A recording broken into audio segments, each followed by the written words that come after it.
దేవుని పరిశుద్ధ నామముకు స్తోత్రము. మరి ఉదయకాలము దేవుడు ఎంతగానో గొప్పగా మన మధ్య ఉండి దేవుడు నడిపించాడు. మరి ఉదయం వేడి లేదు, కానీ మధ్యాహ్నం ఎందుకు వేడిచ్చాడో తెలుసా? తిన్న తర్వాత మనకేమొస్తుంది అది రాకూడదని దేవుడు వాతావరణాన్ని మనకి కొద్దిగా మార్చాడు. అయినా మీరు ఇళ్ళకి వెళ్ళేటప్పటికి చాలా ప్రశాంతంగా మంచి వాతావరణాన్ని మళ్ళీ దేవుడు ఇచ్చేస్తాడు మనకి. ఆమేన్, హల్లెలూయా. మరి మనం చదివిన వాక్య భాగాలు మరొక్కసారి చూసుకుందాము. అది చాలా పరిచయమైన వాక్యం. అది 14 యోహాను సువార్త 14వ అధ్యాయము 6వ వాక్యము మనకందరికీ కంఠోపాఠమైన ఒక వాక్యమే. అయినా మళ్ళా మనం అందరం కూడా ఒక్కసారి దాన్ని తీసి అందరము చదువుదాం. నేనే మార్గమును సత్యమును జీవమును, నా ద్వారానే తప్ప. ఇర్మీయా గ్రంథము 6వ అధ్యాయము 16వ వాక్యంలో మనం చూసినట్లయితే, మార్గములో నిలిచి చూడుడి.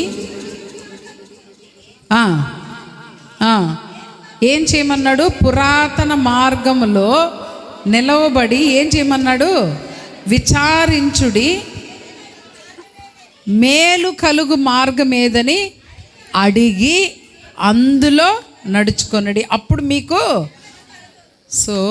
ఆ మార్గము ఈ మార్గం టాలీ అయిందా లేదా?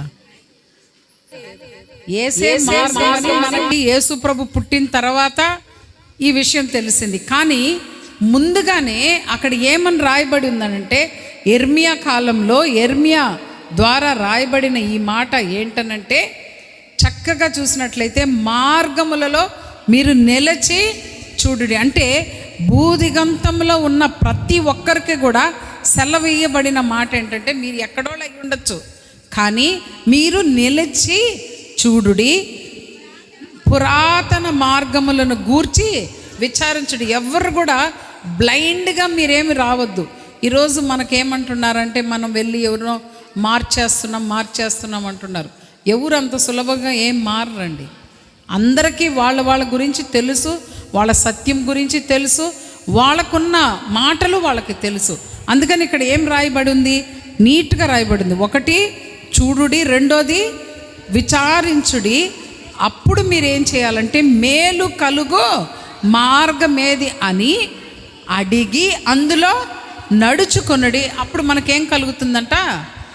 నెమ్మది కలుగుతుంది. ఈరోజు యేసు ప్రభు నమ్ముకొని వచ్చిన వారు ఎవ్వరు కూడా మరి ఎక్కడ కూడా నాకు తెలిసి చరిత్రలో అయితే ఎక్కడ కూడా లేదు, మేము యేసు ప్రభు నమ్ముకొని మా జీవితాలు వృధా అయిపోయిన వాళ్ళు ఎవ్వరు కూడా లేదు. ఎవరైనా డబ్బులు ఇచ్చి చెప్పిస్తారేమో, కానీ నిజముగా వాస్తవానికైతే మాత్రం యేసు ప్రభువుని నమ్ముకున్న వారు ఎవ్వరు కూడా వృధా అయినట్లుగా చరిత్ర లేనే లేదు. ఎందుకంటే యేసు ప్రభు కాలంలోనే మనకు తెలుసు ఎంతమంది నశించిపోతున్న వారు, సిక్గా ఉన్నవారు, కళ్ళు కనబడిన వారు, చనిపోయి 3 రోజులు అయిపోయిన వారిని కూడా దేవుడు లేవనెత్తాడు. అందుకనే ఇక్కడ స్పష్టంగా చెప్పబడింది, మీరు చూడుడి, విచారించి తెలుసుకొనుడి, ఏది మీకు మంచిదో దాంట్లో మీరు నడుచుకొనుడి. మరి ఇప్పుడు మనం నడుచుకుంటున్న మార్గం ఏది? నేనే మార్గము సత్యము జీవమై ఉన్నాయి. ఇది ఒక భాగం అయితే, మరి నేను చెప్పాలనుకున్న ఒక సంస్కృతంలో ఒక పద్యం ఉంది. అది మన అందరికీ తెలుసు, దాదాపు అందరికీ తెలుసు. నేను స్టార్ట్ చేస్తాను, మీరు మిగతా చెప్పేసుకోండి. అసతోమా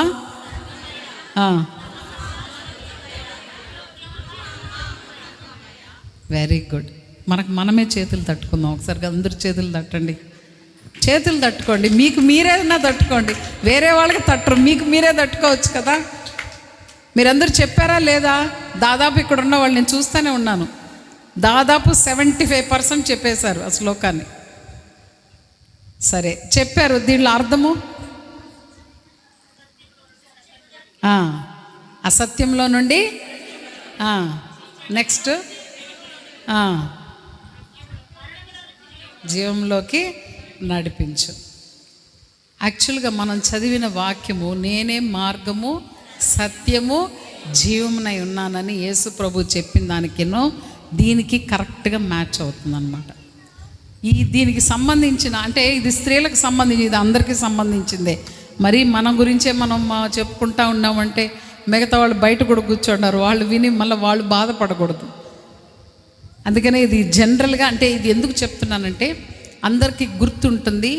మనము అన్యుల మధ్య ఉంటున్నాము, వాళ్ళకి మనం చెప్పడానికి అనుకూలంగా ఉంటుందని ఇది ఒక చిన్న ట్రైనింగ్ సెషన్ లాగా అనుకోండి. ఇది మాత్రం ఖచ్చితంగా వాక్యోపదేశం అయితే కాదు, ఒక ట్రైనింగ్ లాగా. మీరే ఇది ఇతరులను అడిగి వాళ్ళ దగ్గర మీనింగ్ కనుక్కోండి, దానికి సంబంధించిన వాక్యాన్ని వాళ్ళకి తెలియచేసి వాళ్ళకి కనువిప్పు కలుగు చేయమని నేను ఇది చెప్తున్నాను. మరే మనము ఈ అసతోమ సద్గమ్య తెలుసు, తమసోమ జ్యోతిర్గమ్య తెలుసు, మృత్యోర్మ అమృతగమ్య తెలుసు. ఇది యాక్చువల్గా మా ఇంట్లో మా గోడల మీద కూడా ఉంటుంది. మన సిస్టర్స్ ఇంటికి వచ్చినప్పుడు వాళ్ళని వెళ్ళేటప్పుడు చూడమన్నాను, చదివారు. దానికి సంబంధించిన వాక్యము అర్థము ఉంటుంది, వాక్యము ఉంటుంది. మా ఇంటి ఎదురుగా హాస్పిటల్ కూడా ఉంది. హాస్పిటల్కి వచ్చిన వాళ్ళందరూ దాన్ని చదువుతారు. ఇదంతా కాకుండా పైన వచ్చేసి నేనే మార్గము సత్యము జీవం కూడా ఉంటుంది. ఎందుకు ఈ సాక్ష్యాన్ని నేను చెప్తున్నానంటే ఇది చాలామందికి ఒక కనువిప్పుగా ఉంటుంది. ఇది మనకి తెలియదు. చిన్న చిన్నవి మనము ప్రసంగికులు అవ్వాల్సిన అవసరం లేదు. దేవుని వైపుకి నడిపించడానికి ప్రసంగికులుగా ఉండాల్సిన అవసరం లేదు. చిన్న చిన్న విషయాలు మనం తెలుసుకున్నట్లయితే ఇతరులకి మనం సాక్షిగా జీవించడానికి, ఇతరులకి మనము ఒక కనువిప్పు కలిగించడానికి దేవుడు మనకు సహాయపడతాడు. మరి ఈ వాక్యంలో చూసినట్లయితే ఈ పురాతన మార్గంలో, అంటే ఓల్డెన్ డేస్లో అప్పుడులో ఉన్నవారు విగ్రహారాధికులు, వాళ్ళు ఏం చేస్తున్నారనంటే ఆ మార్గంలో నిలవబడి మరి విగ్రహాలకి పూజిస్తే, ఏది ఇశ్రాయేల్ జనాల దగ్గరే విగ్రహాలు ఉన్నాయి తెలుసా మీకు? ఉన్నాయా లేదా? ఇజ్రాయేల్ జనాల దగ్గరే విగ్రహాలు ఉన్నాయి. ఒక స్టేజ్లో దేవునికి కోపం వచ్చి మీరు అవి పెట్టుకున్నా కూడా, అందుకనే యెహోషువ కూడా ఏమంటాడంటే, నేను నా ఇంటి వారు మీరు ఏమన్నా చేసుకోండి, నేను నా ఇంటి వారు మాత్రం ఏం చేస్తామో యెహోవాని సేవించదం.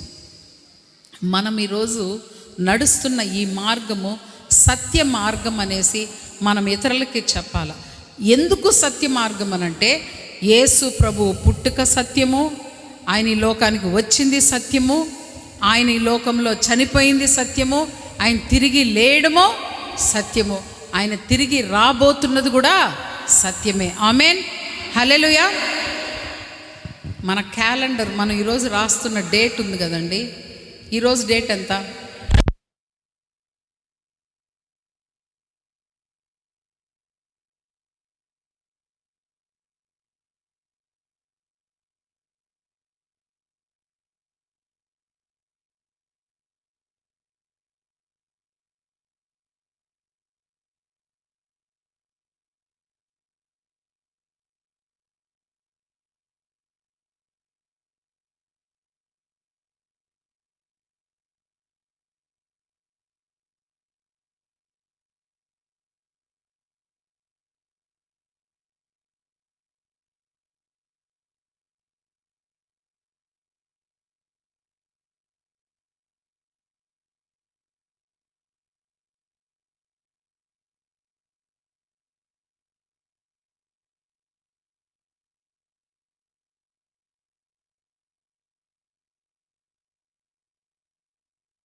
అందరికీ తెలుసు. ఇటీవల కాలంలో మనం అందరం కూడా మరి గుడ్ ఫ్రైడే కూడా చేసుకున్నాం. మరి ఆ గుడ్ ఫ్రైడే అప్పుడు దానికి మెయిన్ సిగ్నిఫికెన్స్ ఏంది? యేసు ప్రభు సిలువలో మరణం అనేది. మరి దాని గురించిన వివరణ దీంట్లో ఉంది. ఇది కూడా మీకు అందరూ ఇప్పుడు అందరూ కూడా బాగా వెల్ ఎడ్యుకేటెడ్, అందరూ బీటీహెచ్లు ఎంటీహెచ్లు సంబంధం ఉన్నా లేకపోయినా మనం చేస్తున్నాం. ఎందుకంటే వాక్యం గురించి ఇంకా బాగా తెలుసుకోవడానికి. మరి సర్వ పాప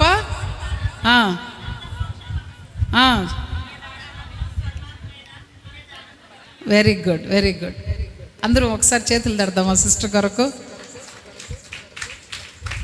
ఎందుకనంటే మనము కొన్ని విషయాలు తెలుసుకోవాలా. నేను ఒకప్పుడు అట్టే ఉన్నా, మన బైబిల్ తప్పనిచ్చి ఇంక దేని చదవకూడదని. కానీ ఇప్పుడు కొన్ని చదువుతుంటే కొత్త విషయాలు వెలుగులోకి వస్తున్నాయి. మనం ఇతరులకి చెప్పడానికి కూడా మనకు అవకాశం కలుగుతుంది. సర్వ పాప పరిహారం అంటే అర్థమైంది, అందరి పాపాలు పరిహరింపబడాలి. దానికి ఏం కావాలి? సర్వ పాప పరిహారం రక్త ప్రోక్షణం అవశ్యం. అంటే రక్తము చిందింపబడాలి. ఆ రక్తం ఎవరిదై ఉండాలి? తద్రక్త పరమాత్మేన పుణ్యదాన బలియాగం. అంటే ఇది ఒక పుణ్యుని యొక్క రక్తముగా ఉండాలి, అది బలియాగముగా చిందింపబడాలి. ఇది దాని అర్థం. ఇది బైబిల్లో రాసిందా? వాళ్ళ పురాణాల్లోనే రాసింది. సరే, మరి ఎంతోమంది దేవతలు ఉండగా ఎవరైనా రక్తం చిందించి చనిపోయారా?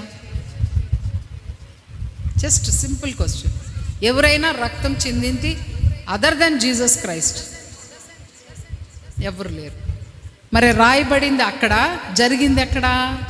అందుకనే పురాతన మార్గంలో మీరు నిలవబడి చూడుడి, విచారించుడి, మీకు మేలు కలిగే మార్గం ఏదో అందులో మీరు నడుచుకునడి.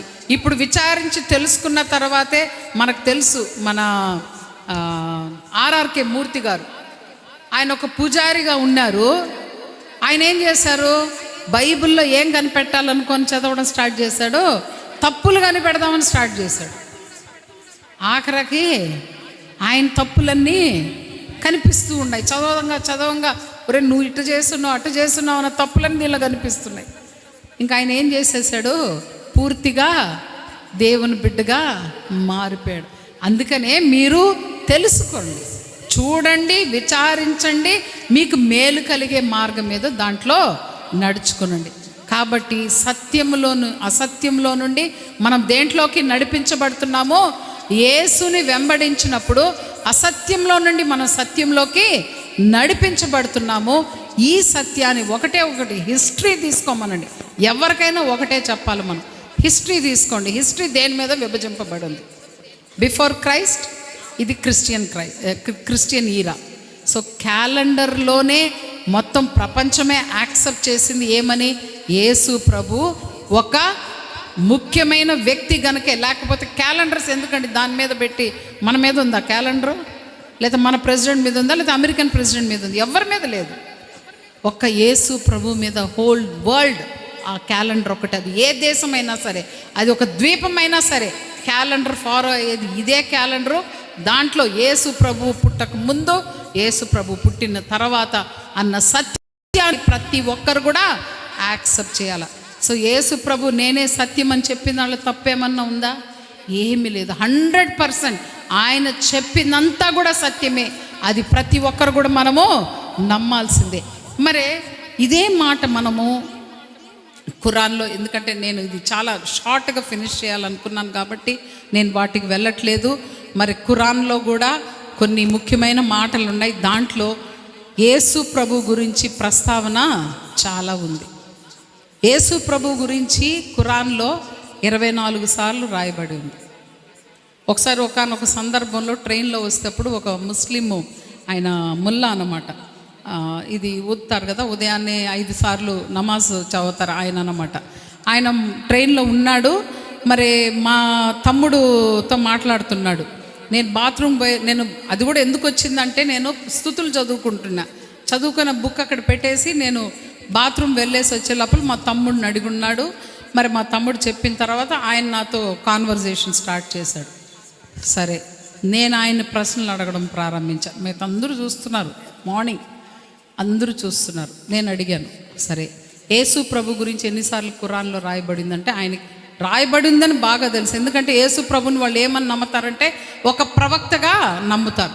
సో అడగంగానే ఆయనకి ఎన్నిసార్లు తెలియదు. సరే, స్త్రీల గురించి ఏ స్త్రీ గురించి అన్న బైబిల్లో రాయబడిందా? లేదు. ఒక మరియమ్మ గురించి మాత్రమే రాయబడింది. మరి మొహమ్మద్ గురించి ఎన్నిసార్లు రాయబడింది? అది అడిగాను. ఇవన్నీ ఆయన ఆన్సరు ఇవ్వలేకపోయారు. పరిశుద్ధాత్మ దేవుడు నాకు ఆ టైంలో, నాకు ముందే జ్ఞాపకశక్తి చాలా తక్కువ, అటువంటిది దేవుడు కరెక్ట్గా గుర్తు చేశాడు కాబట్టి అవన్నీ నేను ఆయన్ని అడగగలిగాను, కొన్ని సత్యాలు మాట్లాడగలిగాను. సో ఎవరైనా సరే, ఏ మతస్థులైనా సరే, ఎవరైనా సరే సత్యాన్ని తెలుసుకున్న తర్వాత ఇది అసత్యమని చెప్పలేరు. ప్రతిదీ కూడా 100% అది ట్రూత్గానే ఉంది. దానికి సంబంధించిన మాటలు కూడా మరి వాళ్ళకు కూడా ఈ 5 పుస్తకాలు, మరి మూసా రాసిన పుస్తకం, మోషే రాసిన పుస్తకాలు వాళ్ళు ఏమంటారంటే మూసా రాసిన పుస్తకాలు అని అంటారు. మరి వాళ్ళు కూడా దాన్ని నమ్ముతున్నారు. కాకపోతే వాళ్ళు అక్కడ నిలబడి విచారించడం లేదు. ఎందుకంటే మనకి యేసే మార్గము, సత్యము, జీవము నా ద్వారానే తప్ప ఎవరు తండ్రి యొద్దకి చేరుకోలేరన్న విషయాన్ని వారు గ్రహించడం లేదు. అది ఒక్కటి వాళ్ళు గ్రహించుకుంటే వాళ్ళకు కూడా యేసు ప్రభు వాళ్ళకి అందుబాటులో ఉంటాడు. మరి దాంట్లోనే మరి రెండోది తమసోమ జ్యోతిర్గమయ అని అంటే చీకటి నుండి మమ్మల్ని వెలుగులోకి నడిపించు. ఆల్రెడీ మన మీదకి ప్రకాశమైన, చూడండి మరి యెషయా గ్రంథం 60వ అధ్యాయంలో మొదటి వాక్యం ఏముంది చూడండి. యెషయా గ్రంథము 61.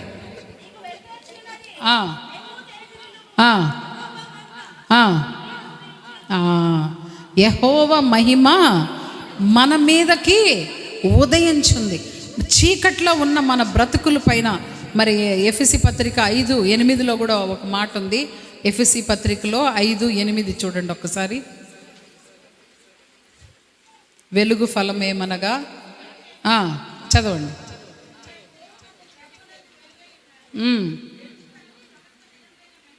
ఏం చేస్తుందమ్మా వెలుగు ఫలము? సమస్త విధములైన మంచి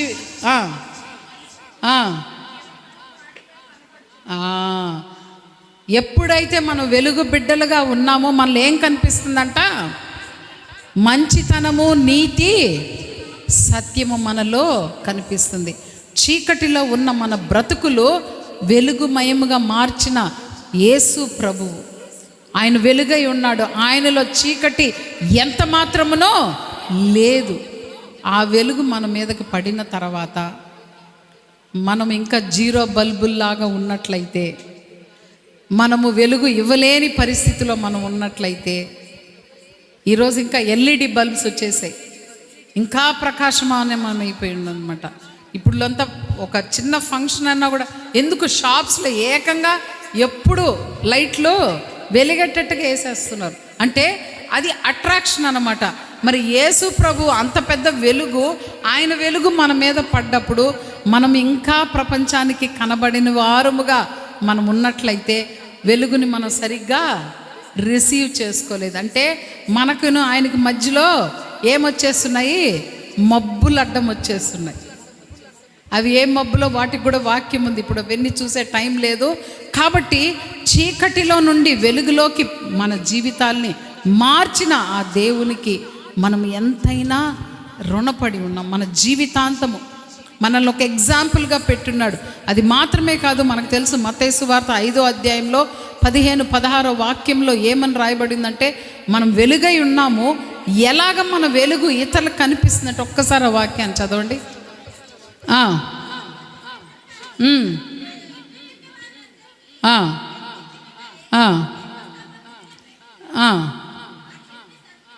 మనుష్యులు మీ సత్క్రియలను చూచి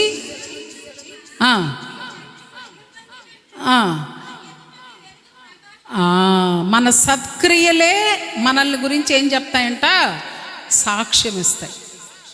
మన సత్క్రియలు ఎలాగున్నాయో ఒక్కసారి మనం నడుస్తున్న మార్గము వెలుగు మార్గంలో నడుస్తున్నప్పుడు మన సత్క్రియలు, ఉదయం మనం అనుకున్నాం మనము మన కుటుంబము ఎలాగ ఉన్నామో ప్రతిదీ వాచ్ చేస్తున్నారు. ప్రపంచం మనల్ని వాచ్ చేస్తుంది. మనం అనుకోవచ్చు మన పక్కింటోళ్ళు ఏం పట్టించుకోరలేని, మన ప్రతి నడవడిక ప్రతి ఒక్కరు గమనిస్తూ ఉంటారు. మనం ఎలాగున్నాము, వెలుగులో జీవిస్తున్నామా లేకపోతే చీకటి బ్రతుకులో మనం బ్రతుకుతున్నామా? అది కూడా మన వెలుగులో మన సత్క్రియల్ని బట్టి మన గురించి సాక్ష్యం ఇస్తాయి.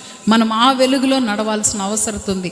మరి మనం చూస్తాం హిందూస్ మామూలుగా గానే ఏం చేస్తారు, ఇంట్లో ఏం వెలిగించి పెడతారు? దీపం వెలిగించి పెడతారు. కారణం ఏంటి? ఎందుకంటే ఎంతోమంది హిందూ బ్యాక్గ్రౌండ్ నుంచి వచ్చిన వాళ్ళు ఉన్నారు, తెలుసు మీకు. దాన్ని ఎందుకు వెలిగించి పెడతారనంటే ఇంట్లో దీపము ఉండాలి, వెలుగు ఉండాలి. మనం ఎంత పెద్ద వెలుగుని ఇంట్లో పెట్టుకొని కూడా మనలో చీకటి ఉన్నట్లయితే దానివల్ల మనకి ఉపయోగం లేదు. ఎందుకంటే సత్యమైన మార్గములో మరి వెలుగైన మార్గంలో మనము నడుస్తూ ఉన్నాము. ఈవెన్ ఖురాన్లో కూడా ఉంది, రెఫరెన్స్ లేవి నేను చెప్పట్లేదు. వాళ్ళు కూడా ఏంటనంటే మరి అల్లానే ఈ లోకానికి అంతటికీ వెలుగై ఉన్నాడని వాళ్ళకు కూడా ఖురాన్లో రాయబడి ఉంది. మరి మన దేవుడైతే ఆల్రెడీ చెప్పేశాడు. మనం విచారించి తెలుసుకొని ఆ వెలుగు మార్గంలో మనము నడవాలి. మరి మూడోదిగా మనం చూసినట్లయితే మృత్యోర్మ అమృతం గమయ, అంటే మరణంలో ఉన్న మా జీవితాలని దేనిలోకి నడిపించాలా? జీవంలోకి నడిపించాలి. మరణంలో ఉన్న మనము మన పాపాల వల్ల, మన శాపాల వల్ల, మనం చేసిన అతిక్రమ దోషాల వల్ల మనం అందరము కూడా పాపులముగా ఉన్నప్పుడే మన కొరకు యేసు ప్రభువు చనిపోయినాడు. నీతిమంతుడు ఒక్కడును లేడు. అందరూ పాపం చేసి దేవుడు అనుగ్రహించి మహిమను కోల్పోయి ఉన్నాం, పొందలేని స్థితిలో ఉన్నాం. మన కొరకు మృత్యులో ఉన్న మన కొరకు యేసు ప్రభువు జీవాన్ని ఇచ్చున్నాడు. అది మాత్రమే కాదు, చూడండి ఒక చాలా ప్రాముఖ్యమైన ఒక మాట యోహాను సువార్తలో 11వ అధ్యాయంలో 25-26 చదవండి. యోహాను సువార్త 11:25-26. నా యందు విశ్వాసం ఉంచువాడు చనిపోయినను బ్రతుకును, బ్రతికి నా యందు విశ్వాసముంచు ప్రతివాడును ఎన్నటికి చనిపోడు. ఈ మాట నమ్ముచున్నారని ఆమెను అడిగాను. చూడండి, ఆయన యందు మన విశ్వాసం ఉంచి మనం చనిపోయినా కూడా ఎన్నటికి మనము బ్రతుకుతాం. మనకు ఒక నిరీక్షణ ఉంది. అందుకే కదా మనము ఎవరన్నా చనిపోయినప్పుడు మన పాస్టర్లు వచ్చి ప్రార్థన చేస్తున్నప్పుడు ఏమంటారు? మన నిరీక్షణ కలిగిన వారుగా ఇతరుల వల్ల ఏడవక, ఇవన్నీ కూడా దుఃఖపడొద్దు అనే ఎందుకు చెప్తారంటే మనకు ఒక నిరీక్షణ ఉంది. ఆ నిరీక్షణతోనే మనం ఉన్నాం. ఖచ్చితంగా చనిపోయిన వారిని మనము చూచేదము. ఒకవేళ మనం చనిపోయినా మన పిల్లలు మనల్ని చూస్తారు. అంతటి గొప్ప నిరీక్షణ దేవుడు మనకి అనుగ్రహించున్నాడు. మరణములో నుండి జీవములోకి దాటి ఉన్నాం. మనం దేనికి భయపడాల్సిన అవసరం లేదు. అందుకే ఇవన్నీ కూడా మనము ఎవరికి చెప్పాలంటే అజ్ఞానంలో ఉన్నవారు, ముందు మనకి కుటుంబస్తులు ఉంటారు, మన ఇంట్లో వారు కాదు నేను చెప్పేది, మన బంధువుల్లో ఉంటారు. అటువంటి వారికి ఇవన్నీ చెప్పండి. ఒక్కొక్కరిని కూడా దేవుని సన్నిధిలోకి మీరు నడిపించండి. సత్యాన్ని వాళ్ళకి తెలియచేయండి. ఇటువంటివన్నీ అందరికీ తెలిసినవి. మీరు వాళ్ళకి చెప్పి మీరు అర్థం అడగండి. ఆ అర్థానికి ఇక్కడ మన దగ్గర ఉంది, సత్యం మన దగ్గర ఉందన్న విషయాన్ని వాళ్ళకి మనం తెలియచేయాలి. ఇంకొక మాట కూడా మనం చూసినట్లయితే 1 కొరింథీ పత్రిక 15వ అధ్యాయము 54వ వాక్యం చూడండి. 1 కొరింథీ పత్రిక 15వ అధ్యాయము 54వ వాక్యం.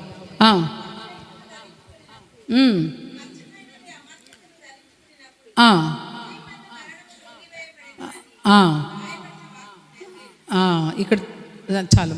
ఇక్కడ మనం చూసినట్లయితే ఇవన్నీ కూడా ఈ శరీరము ఉండదు. ఈ శరీరం, అందుకే కదా మనం చనిపోయినప్పుడు దీంట్లో మనం బరి చేసేటప్పుడు ఏమని చెప్తాం? మట్టికి మట్టి. ఇది శరీరం తినేస్తుంది, కానీ మన ఆత్మ ఎక్కడికి వెళ్తుంది? దేవుడు ఇచ్చిన దేవుని దగ్గరికి రిటర్న్ వెళ్ళిపోతుంది. దీన్ని మనం ఎంతవరకు కాపాడుకుంటున్నాం? ఏ విధాలుగా కాపాడుకుంటున్నాం? ఈ ప్రాణము, ఆత్మ, దేహం, ఈ 3 కలయికతోనే ఒక మంచైనా జరగాలి, ఒక చెడైనా జరగాలి. ఈ 3 సింక్ కాకపోతే మంచి జరగదు, చెడు జరగదు. మన ప్రాణము, మన ఆత్మ, మన దేహం, ఈ 3 మనము శరీరానికి ఎక్కువ మనం ఏమిస్తామంటే ఏమిస్తామమ్మా? చాలా. మట్టిలోకి వెళ్ళిపోయి ఈ శరీరానికి మంచి పౌష్టిక ఆహారము. సండే అయితే ఖచ్చితంగా ఏం కావాలా? చికెన్ కాదమ్మా, మటన్ ఉంటేనే. పిల్లలు కూడా సండే అయితే మైండ్ ఫీడ్ అయిపోయిందన్నమాట. తినాల, మనం తినకూడదని కాదు, కానీ మనం ఏమనుకుంటామంటే వాటి వల్ల మనము చాలా బలంగా ఉంటామని అనుకుంటాం. మరి బ్రాహ్మిన్స్ ఏం తింటున్నారు? సరే, వాళ్ళు కూడా ఇప్పుడు తింటున్నారు, అది వేరే సంగతి. కానీ వాళ్ళు తింటున్నారా? మరి వాళ్ళు బలంగా లేరా? నెయ్యి తింటారు. వాళ్ళకి ఇక్కడ షార్ప్నెస్ ఇక్కడ ఎక్కువ ఉంటుంది. రీజన్ ఏందనంటే వాళ్ళు మార్నింగ్కి అంటే నేను అప్పుడులోవి సంగతులు చెప్తున్నాను. మార్నింగ్కిను మధ్యాహ్నానికి కలిపి 11 గంటలకు తినేస్తారు, 10-11 లోపల. సో వాళ్ళు ఏంటంటే అలర్ట్గా ఉంటారు అన్నమాట. మనకేందనంటే సండే అయితే ఉదయం chicken, vada, dosa, chicken, strong food. మనవన్నీ స్ట్రాంగ్ ఫుడ్డే. మీరు ఒక్క ప్రేయర్ మీటింగ్ పెట్టి ఆ రోజు బిర్యానీ పెట్టకుండా ప్రేయర్ మీటింగ్ ప్యూర్ వెజ్ పెట్టండి, ఫెయిలియర్. ఆ మీటింగే ఫెయిలియర్. చూడండి ఎన్ని కామెంట్స్ వచ్చేసాయి చూసారా. మనకేందంటే అది తగలాల్సిందే. అది బలమో కాదో తెలియదు, కానీ మనకు మాత్రం అది ఉండాల్సిందే. వాటి వల్ల మనకి ఏ మాత్రం కూడా బలము కాదు. అందుకనే ఈ వాక్యం నేను అందుకే చదివించింది. ఏం వాక్యం అమ్మ? ఒకసారి మళ్ళీ చదవండి దాన్ని. ఈ క్షయమైనది ఏమైపోతుందంట? అక్షయతను ధరించుకొనినప్పుడు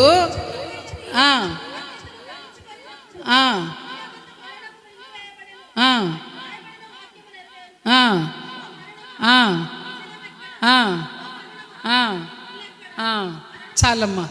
ఇక్కడ చూసినట్లయితే ఈ శరీరం మనం ఎంత కాపాడుకొని, ఎంత మంచి దుస్తులు వేసుకొని, ఎంతగా చేసుకున్నా కూడా ఇదేమైపోతుంది? మట్టిలో పోయంగానే దానికి ఒక టైం పీరియడ్ ఉంది. ఏ పార్టు ఏ డే లోపల నశించిపోతుంది కూడా ఒక హిస్టరీ ఉంది దానికి. సో ఇవన్నీ కూడా పోతాయి. వీటిని మనం కాపాడుకోవడం కాదు, కానీ నశించిపోని మన ఆత్మలను. ఎందుకంటే వీటికి మనం జవాబు చెప్పాల్సింది దేవుని దగ్గర. దీన్ని మనం కాపాడుకోవాలి. దీన్ని మనం అన్ని విధాలుగా భద్రపరుచుకున్నట్లయితే దేవుడు ఖచ్చితంగా మనల్ని ఎన్ని విధాలుగా మనల్ని ఆశీర్వదిస్తాడో, మన ద్వారా మన పిల్లలు ఆశీర్వదింపబడతారు. అదొక్కటే మనం గుర్తుపెట్టుకోవాలి. మనతో పోయేది కాదండి ఆశీర్వాదం. ఈరోజు మనం మంచి హౌస్లో ఉండొచ్చు, మంచి కారు ఉండొచ్చు, అన్నీ బాగుండొచ్చు, కానీ ఇది కాదు ఆశీర్వాదం. మన బిడ్డల ద్వారా కూడా మన ఆశీర్వాదాన్ని మనం చూసుకున్నప్పుడు మనం చాలా చాలా దేవునికి కృతజ్ఞులుగా మనం జీవించగలుగుతాం. కాబట్టి నేను అందుకే ఈ మెసేజ్ చాలా షార్ట్ మెసేజ్. మీకు మళ్ళీ మిగతా కార్యక్రమాలు ఉన్నాయి కనుక నేను ముగిస్తున్నాను. మరి యేసే మార్గము, సత్యము, జీవమునై ఉన్నాడు. దానికి సంబంధించిన మరి సంస్కృతంలోది కూడా నేను చెప్పాను. దాన్ని మీరు కనెక్ట్ చేసి మరి అవకాశం ఉన్నప్పుడు ఎవరికైనా మీరు చెప్పగలిగినప్పుడు ఇవన్నీ మీరు చెప్పినట్లయితే ఖచ్చితంగా వాళ్ళకి ముందు కళ్ళు విప్పబడతాయి. ఎందుకంటే ఆత్మీయ నేత్రాలు విప్పబడము చాలా అవసరం. యుగ సంబంధమైన దేవత ఏం చేసిందంట? వాళ్ళకి గ్రుడ్డితనమును కలుగు చేసింది. కాబట్టి మనం ఏం చేయాలా? ఆ గ్రుడ్డితనాన్ని పోగొట్టడానికి ఒక వాక్యం ఉంచండి. లూకా సువార్త 4:18 ఏమని చూడండి. లూకా 4:18.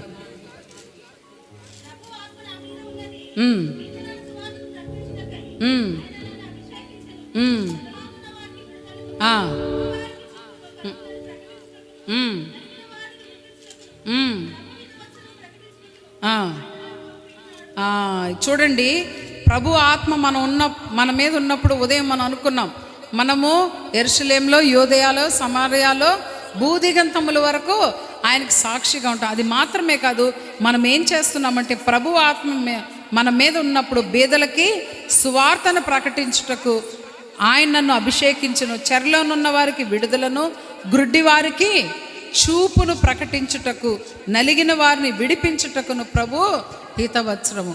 మరి ఇక్కడ గ్రుడ్డి వారు ఉన్నారా లేదా ఈ కేటగిరీలో? మరి మనం ఈ వాక్యాలు వాళ్ళకి తెలియచేసినప్పుడు వాళ్ళ గుడ్డితనాన్ని మనం తీసేయగలుగుతామా లేదా? ఖచ్చితంగా తీసేయగలుగుతాం. కనుక పరిశుద్ధాత్మ దేవుణ్ణి మనం ప్రతిరోజు ఎందుకు కనిపెట్టి, ముఖ్యంగా స్త్రీలముగా మన మీద అధికమైన బాధ్యతలు ఉన్నాయి కనుక మనము దేవుని దగ్గర కనిపెట్టి ఆయన ఒక ఆశీర్వాదాన్ని, ఆయన ఒక నడిపింపు, ఆయన ఒక ఆత్మీయ పోషణ కొరకు మనం ఆయన వైపు కనిపెట్టినప్పుడు దేవుడు మనల్ని దీవించి అత్యధికంగా ఆయన కొరకు మహిమగా నిలబెట్టుకుంటాడు. ఒక స్త్రీ ఒక పెద్ద సైన్యముగా మార్చబడుతుంది, అది మర్చిపోవద్దు. కాబట్టి మీ అందరిలో ఒక సైన్యమే ఉంది అనేది మీరు నమ్ముతున్న వాళ్ళు హల్లెలూయా చెప్పండి. హల్లెలూయా. సో ప్రతి ఒక్కరిలో ఒక సైన్యం ఉంది, అది గుర్తుపెట్టుకోండి. దాన్ని బట్టి మనం అందరం కూడా ముందుకి వెళ్దాం. మరి దేవుడు ఈ కొద్ది వాక్యాన్ని దీవించును గాక. మరి ప్రార్థన చేసుకుందామండి. స్తోత్రము తండ్రి, స్తోత్రం నాయన. పరిశుద్ధుడా పరిశుద్ధుడా పరిశుద్ధుడా, మహనీయుడా, మహిమ గల దేవా, కృప కలిగిన తండ్రి, మీకే స్తుతులు స్తోత్రాలు చెల్లిస్తున్నాం దేవా. ఈ మధ్యాహ్న కాల సమయంలో కూడా నా తండ్రి, ఇదిగో మీ యొక్క వాక్యాన్ని కొద్దిసేపు తండ్రి మేమందరం ధ్యానం చేసుకోవడానికి కృపనిచ్చారు. సత్యమైన మీ యొక్క మాటల్ని మేము తెలుసుకోవడానికి ప్రభువా, మీరే మాకు మార్గమై ఉన్నారు, సత్యమై ఉన్నారు, జీవమై ఉన్నారు. మీరు తప్ప వేరొక మార్గం లేదు ప్రభువా తండ్రి దగ్గరికి రావడానికి. ఇదిగో ప్రభువా, ఆదాము తండ్రి చేసిన పాపం వల్ల తండ్రితో ఉన్న సంబంధాన్ని మానవాళి కోల్పోయినప్పుడు తండ్రి, రెండవ ఆదాముగా నా తండ్రి యేసయ్యను మాకు అనుగ్రహించి నా ప్రభువా తిరిగి తండ్రికి చేరుకోవడానికి మాకు కృపనిచ్చినందులకై మీకే స్తుతులు స్తోత్రాలు. మరి ఆ సత్యాన్ని, ఆ మార్గాన్ని, ఆ జీవాన్ని మేము పొందుకొని ఉన్నాం. నశించిపోతున్న అనేకమైన ఆత్మలు ఉన్నాయి ప్రభువా. అట్టి వారికి నా తండ్రి ఈ సత్యాన్ని మేము తెలియచేసే విధముగా మా నోళ్ళని ప్రభువా మీరు దీవించండి, మా పలుకులని మీరు దీవించండి. వ్యర్థమైన మాటలకి ప్రభువా సమయాన్ని మేము ఇవ్వకుండా నా తండ్రి సత్యమైన మాటలకి మేము విలువిచ్చి ప్రభువా వాటిని ఇతరులకి తెలియచేసే కృపను మీరు మాకు దయచేయమని దేవా, ఈ దినమంతా కూడా మీరు మాతో ఉన్నారు. ఎంతో చక్కగా ప్రభువా ఈ దిన స్త్రీల రిట్రీట్ని జరిగించినందులకై మీకు కోట్లాని కోట్ల స్తుతులు స్తోత్రాలు. ప్రతిదీ మీరు అనుకూలపరిచినందులకై స్తోత్రాలు. దీని కొరకు ఎంతో ప్రార్థనలు చేసిన మీ బిడ్డల ఒక ప్రార్థన మీరు ఆలకించారు. సంఘ కాపరి గారు ప్రభువా ఇలాగా ఒక కార్యక్రమాన్ని జరిగించాలని ప్రభువా మరి ఆలోచన కలిగి ఉన్నప్పుడు అందరూ కలిసి ప్రభువా దీన్ని ఎంతగానో ప్లాన్ చేసి ఏదైనా జరిగించడానికి కృప చూపించినందులకై మీకు స్తోత్రాలు, వందనాలు ప్రభువా. ఈ కూడి కొరకు అనేకమైన ప్రదేశాల నుంచి ప్రభువా ఇదిగో తండ్రి మీ బిడ్డలు వచ్చి ఉన్నారు ప్రభువా. ప్రతి సహోదరి నా తండ్రి, నా కుటుంబాన్ని నేను ఇంకా బాగా కట్టుకోవాలి, నేను ఇంకా దేవుని కొరకు మహిమగా జీవించాలి, నా బిడ్డలు నా భర్త దేవుని కొరకు జీవించాలన్న నిర్ణయముతో నా తండ్రి ఇక్కడికి వెళ్తుండగా నా ప్రభువా ప్రతి ఒక్కరిని మీరు దీవించి ఆశీర్వదించి వీళ్ళ ద్వారా అనేక మంది ప్రభువా మీ వైపుకు తిరుగునట్లుగా వీళ్ళని మీరు ఆశీర్వదించి దీవించమని సమస్తాన్ని మీ చేతులకు అప్పజెప్పి యేసు మహిమ కలిగిన నామమును బట్టి అడిగి వేడుకుంటున్నాము జీవం కలిగిన తండ్రి, ఆమేన్. మరొకసారి నేను దేవునికి మహిమ చెల్లిస్తున్నాను. సంఘ కాపరి గారికి, మరి పాస్టర్ గారికి, మరి స్త్రీల సమాజంకి నా హృదయపూర్వకమైన వందనాలు తెలియజేస్తున్నాను.